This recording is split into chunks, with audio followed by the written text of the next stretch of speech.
Hello. So today we're going to be taking a look at aviation emergencies and learn a fundamental process that pilots use to resolve an emergency situation. Now, this video is not going to look at specific procedures because there's so many things that could go wrong and so many different aircraft, there's just too much to cover. So first things first, I want to talk about the difference between an emergency and an abnormal situation. So an emergency is often defined as a situation which is a risk to the safety of the aircraft, the safety of the people on board the aircraft, or a risk to people on the ground. Or to be a bit more dramatic, any situation where there is a threat to life. An abnormal situation is defined as an issue which prevents the flight from continuing normally. However, there is no imminent risk to people on board. An example of this could be a minor mechanical issue, such as high engine oil temperature. That said, an abnormal situation should be rectified as soon as possible because it may develop into a more serious issue if no action is taken. In the event that an emergency occurs, pilots will often follow a 3-word mantra which describes the main priorities of a pilot. That mantra is aviate, navigate, communicate. So what does that all mean? Well, the first thing a pilot should do is aviate. Basically, that means fly the plane. That means keep positive control of the plane and ensure that the aircraft is in stable flight. There have been emergencies in the past where pilots have become so focused on a problem that they've actually forgotten about simply flying the plane.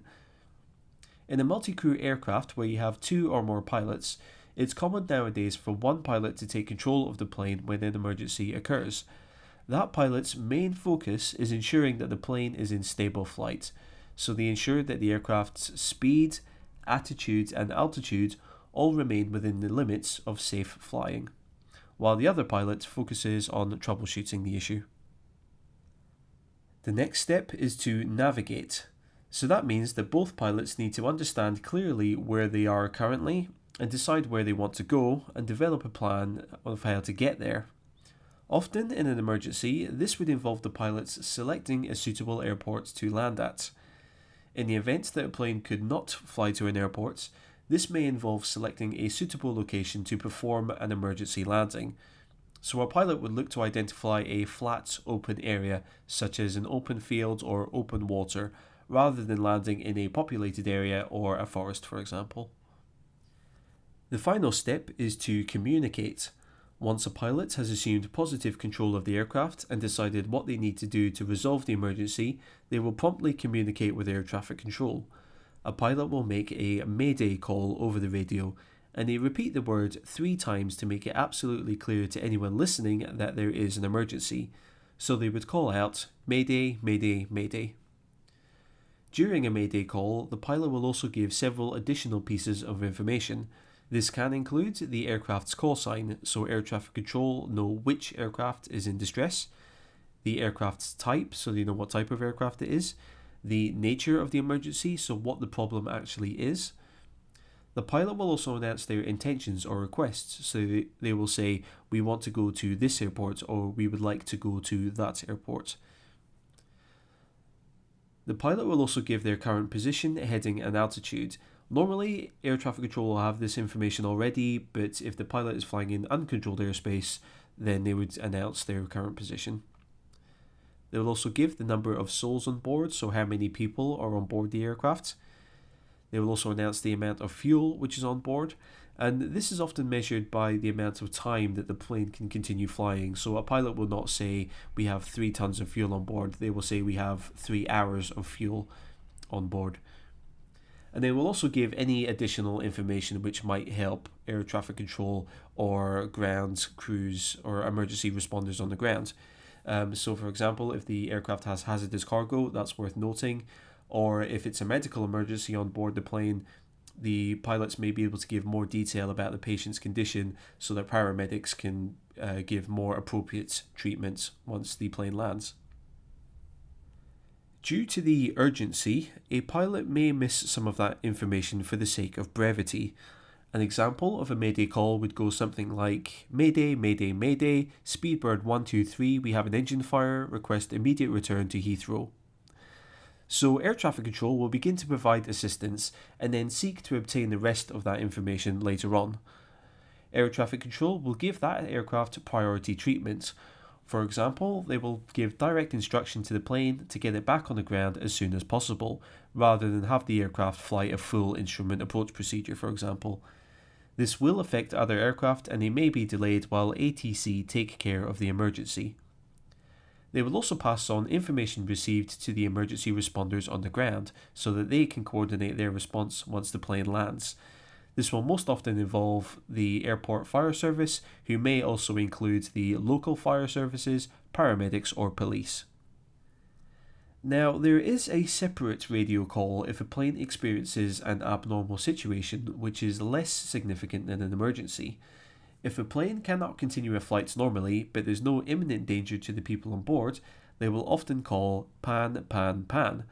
This indicates that they have a technical issue and will need some assistance navigating to and landing at an airport, however it is not treated as urgently as a Mayday call.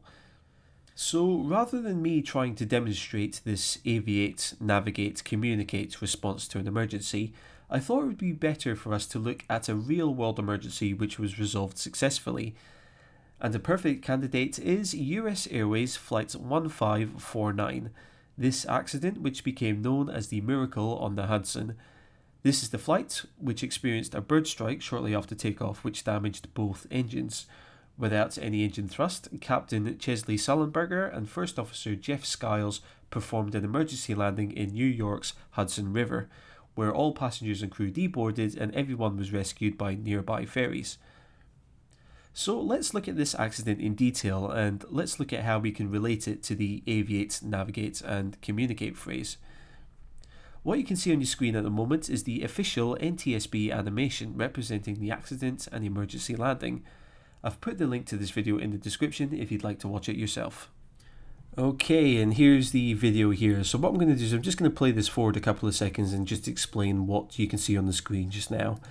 So what we have obviously is a kind of satellite view of New York, and you can see we've got the Hudson River here.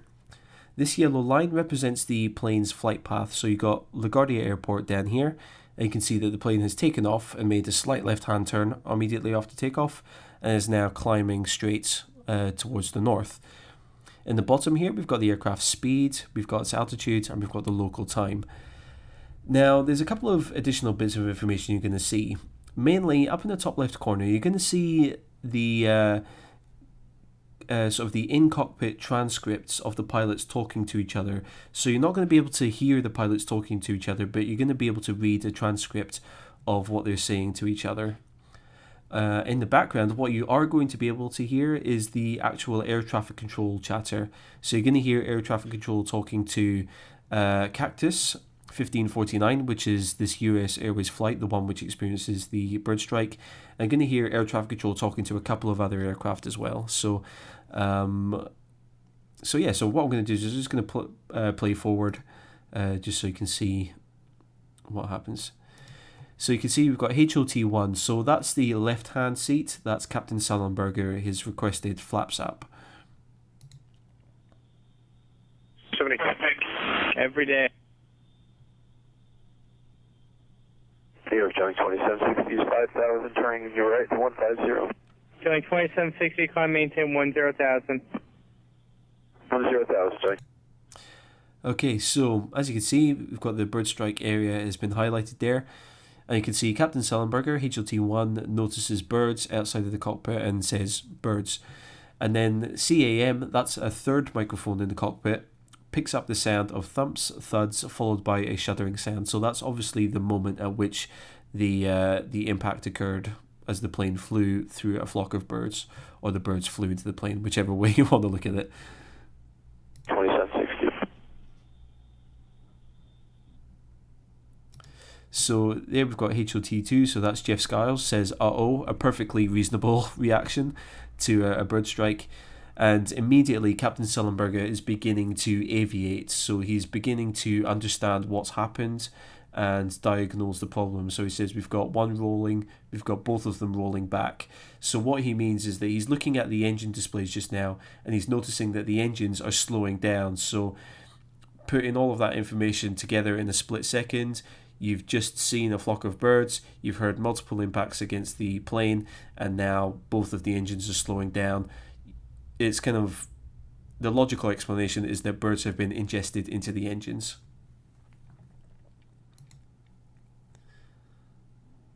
So he says, ignition start, Captain Sullenberger, I'm starting the APU, my aircraft, your aircraft. So there is Aviate right there. So he's immediately started to diagnose the problem. He's immediately starting to take action to keep the aircraft in as good of health as possible by starting the APU. So that would ensure, just as an educated guess, that would ensure bleed air and continuous electrical power by having the APU running. And then there he says, my aircraft, I'm taking control of the aircraft, and First Officer Jeff Skiles confirms you're taking control of the aircraft. So Captain Sully is now aviating. He is now in actual control of the aircraft. So wherever he flies the plane is going to go. It's not on autopilot. He is flying the plane. So what's going to happen now is Captain Sullenberger is going to ask Jeff Skiles to begin diagnosing the problem by referring to the emergency procedures in the Quick Reference Handbook. What's going to happen after that is air traffic control are going to kind of shortcut the process a little bit. So Captain Sullenberger is going to ask Jeff Skiles to begin diagnosing the problem. As he's doing that, Captain Sullenberger is immediately beginning to navigate. He's immediately looking for opportunities to return to an airport, namely LaGuardia, and he's going to be looking at other possible landing locations as well. So what happens is air traffic control are going to issue a regular turn command, because at this point air traffic control do not know that the aircraft has suffered a bird strike. So they're just going to say, I want you to turn to a heading of 220, and Captain Sullenberger is going to say, okay, Mayday, Mayday, Mayday, we've had a bird strike. You're going to see, let me just play the video. So there he says, get the QRH, loss of thrust on both engines. So look at the emergency checklists for a loss of thrust on both engines, the Quick Reference Handbook. So that's to Jeff Skiles. Cactus 15.9, turn left heading 270. This is Cactus 1539. Hit birds, so you've lost thrust on both engines, returning back towards LaGuardia. There we go. So that is a Mayday Call, and if you forgive the pun, Captain Sullenberger has hit two birds with one stone here. So you can see that he's called out Mayday, Mayday, Mayday. And now, given the urgency of the situation, he says this is Cactus 1539. Now the flight number is actually 1549. Given the kind of the pressure and the sort of the shock of the situation, it's quite common for a pilot to give the wrong call sign during an emergency, because pilots fly multiple flights every day. They have different call signs for each flight, so sometimes they get confused. Sometimes in the heat of the moment they just forget. You can see he goes, this is so he's trying to remember the call sign, obviously whilst trying to process and deal with an emergency at the same time.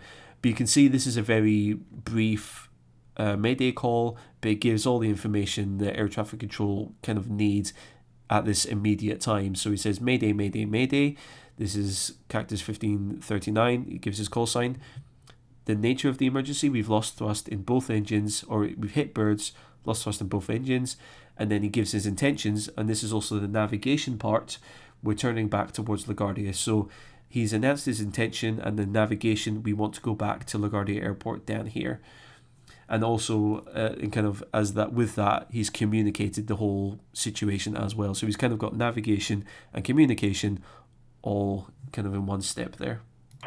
Okay, you need to return to LaGuardia. Turn left heading up 220. 220. So air traffic control have gone, okay, emergency, we're going to get you back. Turn to a heading of 220. So they're going to bring him back towards the Hudson River anyway. And then, yeah, I'm just going to play this now. What you're going to see up in the top left here is you're going to see HOT2 So that's going to be First Officer Jeff Skiles is going to be talking out loud. He's going to be working through that emergency checklist. So you're going to see him say things like ignition set to, or engine master switch set to ignition, set, and things like that up here. What you're going to be able to hear just now is air traffic control is going to call up one of his colleagues in a different area of air traffic control, and he's going to say, right, stop all of your departures. I've got this emergency. He's coming back to LaGuardia. Don't put any planes onto the runway. I need that runway for this emergency. Sorry, stop your departures. Got emergency returning. Who is it? It's 1529. He bird strike. He lost He lost the thrust in the engines. He's returning immediately. Cactus 1529. Which engines? He lost thrust in both engines. He said. Got it. Cactus 1529. If we can get it for you, do you want to try to land 1013? We're unable. We may end up in the Hudson. So again, this is another part of the kind of the navigation. So he's finishing the turn to a heading of 220 degrees, and he's now saying we may end up in the Hudson. So he's immediately recognizing that if you have a look at the aircraft's data just now, you can see the flight is currently at 1,600 feet. He's already recognizing that the plane does not have enough altitude and speed to glide over this densely populated area back to the airport. So he's now immediately identified the Hudson River as a potential landing site. What you're going to hear as the flight progresses is he's going to ask, can we land, is there any airports that can we land anywhere to our right? And we've got Teterboro Airport over here, so you're going to hear the controller offer Teterboro Airport as a potential landing site, and you're going to hear the air traffic controller also call Teterboro Airport and say, I've got this emergency, he's coming towards you. And then you're going to hear ultimately that Captain Sullenberger decides, right, I'm going to land in the Hudson River, I can't make it to either airport. The Hudson River is the only place I have a reasonable shot of conducting a successful emergency landing. Showing 2760, turn left 070. 070, showing 2760.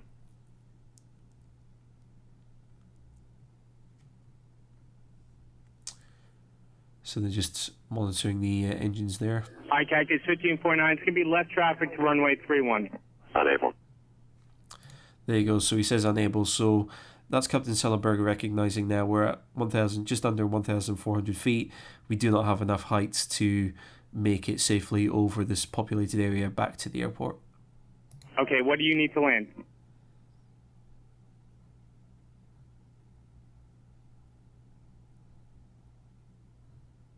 Cactus 1549, runway 4 is available if you want to make left traffic to runway 4. I'm not sure we can make any runway. What's over to our right? Anything in New Jersey, maybe Teterboro? Okay, yeah, off your right side is Teterboro Airport. Do you want to try to go to Teterboro? Yes. Teterboro, Empire, actually, LaGuardia departure guy, emergency inbound. Hey, guys. Cactus 1529 over the George Washington Bridge, wants to go to you. Okay, so while air traffic control is making that call to Teterboro Airport, you can see on the PA system, Captain Sullenberger makes that announcement. This is the captain, brace for impact. So by this point, Captain Sullenberger has decided, okay, I don't have enough height to glide to LaGuardia. I don't think I've got enough height to make it over to Teterboro Airport. So at this point, he's now made the decision, right, I'm going to land the plane in the river no matter what. So what you're going to hear coming up now is the air traffic controller is going to call the airplane back and say, right, I can get you into runway 1 at Teterboro, which I believe is this runway here. And then you're going to hear Captain Sullenberger say, I can't make it, I'm going to land in the Hudson River. And then after that, you're not going to hear Captain Sullenberger call air traffic or response to air traffic control again. So when he makes that call, he's now finished with the communication, and it kind of comes back to the first of those three main things. Aviate. I'm going to forget about communicating. I'm going to completely focus on landing the plane as gently as I can in the river. Airport right now. Going to our airport, check. Does he need assistance? Yes, it was a bird strike. Can I get him in for runway 1? Runway 1, that's good. Cactus 1529, turn right 280, you can land runway 1 at Teterboro. We can't do it. Okay, which runway would you like at Teterboro? We're going to be in the Hudson. There you go. So that's his kind of final communication to air traffic control. he says, we're going to be in the Hudson, so he's made the decision, I'm going to land the plane in the river. I can't make it to either airport, so I'm going to put the plane down. And you're going to hear air traffic controller going to keep trying to call back and say, I can give you this runway here, I can give you that runway here. But he's not responding. He's not responding, not because he doesn't want to, but because he's now gone back to that first priority, Aviate. He's now completely focused on landing the plane as gently as possible. I'm sorry, say again, Cactus?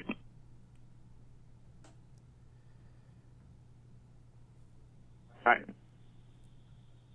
Charlie 2760, contact New York 126.8. 26.8, Joey 27.6. So, quite interestingly here, you'll notice that Captain Sullenberger asks for the flaps to be extended, and you'll notice that the aircraft actually gains a bit of altitude. It loses a lot of speed, but also gains a bit of altitude as well, so it just extends the flight ever so slightly.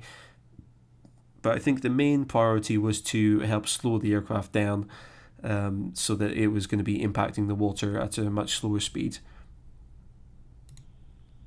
And again, you're going to listen to air traffic control trying to call the airplane, and he would be able to respond, but as I said, he's completely focused on just landing the plane at this point.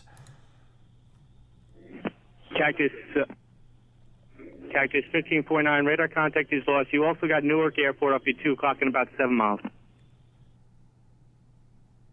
So you see the aircraft's gaining altitude there. You can see it's now losing speed as well. Eagle Flight 4718, turn left bank 210. 210, 4718. I think he said he was going in the Hudson. Cactus 1529, Houston. There's another call there going unanswered. Cactus 1529, if you can, you got runway 29 available at Newark up at 2 o'clock in 7 miles. There's another call going unanswered. Eagle Flight 4718, climb maintain 12000. Okay, 12000 and even 5 at Tweed hit. Eagle Flight 4718, I'm sorry, I missed that. Say again? And there's the aircraft We're landing up in to the water. 12,000 Tweed hit. Okay, thank you. Eagle Flight 4. So there you go. That's the official NTSB animation of US Airways Flight 1549, and that is the excellent work of Captain Chesley Sullenberger along with First Officer Jeff Skiles. There you go. In my opinion, perfectly demonstrating the three principles of aviate, navigate, and communicate. And with that, I'm going to wrap up the video there. So I hope you found this useful and or insightful. The next video might be something a little different, focused on air traffic control, but I think you guys will enjoy it. So thank you first of all to my Patreon supporters for your continued support. It really does mean a lot to me. And thank you, of course, everyone for watching. So until the next time, thank you for watching and take care out there, and I will catch you all later.